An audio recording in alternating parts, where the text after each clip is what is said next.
আসসালামু আলাইকুম। আজকে আমি আপনাদের সাথে মজাদার একটি পাস্তার রেসিপি শেয়ার করব। সহজ কিছু উপকরণ দিয়ে আমি পাস্তা রান্না করেছি। আশা করছি আপনাদের রেসিপিটি ভালো লাগবে। আমি একটি পাতিলে পানি ভালোভাবে গরম করে নিয়েছি এবং গরম পানিতে আমি 1 চামচ পরিমাণ তেল দিয়ে দিব। তেল দেওয়ার পর আমি 250 গ্রাম পাস্তা নিয়ে নিয়েছি। আপনারা আপনাদের পছন্দ মতো পাস্তা নিয়ে নেবেন। পাস্তা দেওয়ার পর আমি ভালোভাবে নেড়েচেড়ে নিব, না হয় পাস্তাগুলো একটির গায়ে আরেকটি লেগে যাবে। আমি এভাবে 3 মিনিট সিদ্ধ করে নিব। এই যে আমার পাস্তা সিদ্ধ হয়ে গেছে। আমি একটি ছাঁকনিতে পাস্তাগুলো ভালোভাবে ছেঁকে নিয়েছি এবং পাস্তা ছেঁকে নেওয়ার পর আমি একটি পাতিলে পানি ভালোভাবে গরম করে নিব। গরম করার পর আমি সিজনাল সবজি ফুলকপি, ব্রকলি, গাজর নিয়ে নিয়েছি। এগুলোকে 2 মিনিট ভাপে সিদ্ধ করে নিব। 2 মিনিট পর ভাপে সবজিগুলো সিদ্ধ হয়ে গেছে। দেখুন সবজিগুলোর কালার একটুও নষ্ট হয়নি। এখন একটি কড়াইতে আমি 1 টেবিল চামচ পরিমাণ তেল দিয়ে দিব। তেল দেওয়ার পর আমি 100 গ্রাম মুরগির মাংস দিয়ে দিয়েছি।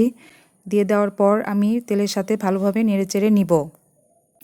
এরপর হাফ চামচ আদা বাটা, হাফ চামচ রসুন বাটা দিয়ে দিব। দিয়ে দেওয়ার পর আমি ভালোভাবে নেড়েচেড়ে মাংসের সাথে মিশিয়ে নিব। মিশিয়ে নেওয়ার পর আমি সামান্য পরিমাণ লবণ দিয়ে দিব, হাফ চামচ পরিমাণ চিলি সস দিয়ে দিব। দিয়ে দেওয়ার পর আমি 2 মিনিটের মতো ভেজে নেব। এর বেশি ভাজবো না, তাহলে মাংসগুলো শক্ত হয়ে যাবে। মাংসগুলো ভাজা হয়ে গেছে। এখন আমি বাটিতে উঠিয়ে নিব। উঠিয়ে নেওয়ার পর আমি 2টি ডিম সামান্য পরিমাণ লবণ দিয়ে ভালোভাবে ফেটিয়ে ওই তেলের মধ্যে দিয়ে দিব। ডিম তেলের সাথে ভালোভাবে মিশিয়ে নিয়ে নেড়ে চেড়ে ছোট ছোট টুকরো করে নিয়ে নিব। ছোট ছোট টুকরো করার পর আমি বাটিতে উঠিয়ে নিব। কড়াইতে 2 টেবিল চামচ পরিমাণ তেল দিয়ে দিয়েছি। তেল দেওয়ার পর আমি হাফ কাপ পেঁয়াজ দিয়ে দিয়েছি। পেঁয়াজ দেওয়ার পর আমি 1 মিনিটের মতো হালকাভাবে ভেজে নেব।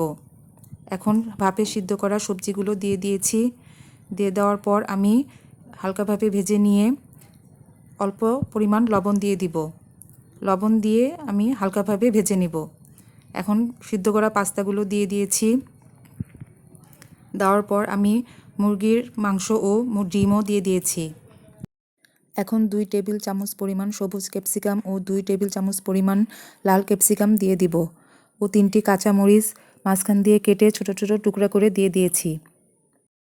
1 প্যাকেট নুডলসের মশলা দিয়ে দিয়েছি। 1 টেবিল চামচ পরিমাণ চিলি সস ও 2 টেবিল চামচ পরিমাণ হট টমেটো সস দিয়ে দিয়েছি ও পরিমাণ মতো লবণ দিয়ে আমি পাস্তাগুলোকে ভালোভাবে নেড়েচেড়ে 2 মিনিটের জন্য ভেজে নেব। এই যে আমার 2 মিনিট ভাজা হয়ে গেছে।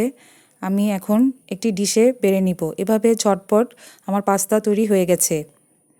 আপনারা এভাবে বাড়িতে ঝটপট পাস্তা তৈরি করে নিতে পারেন এবং খুবই মজাদার এই পাস্তার রেসিপিটি যদি ভালো লেগে থাকে তাহলে লাইক, কমেন্ট ও শেয়ার করে দিবেন। আল্লাহ হাফেজ।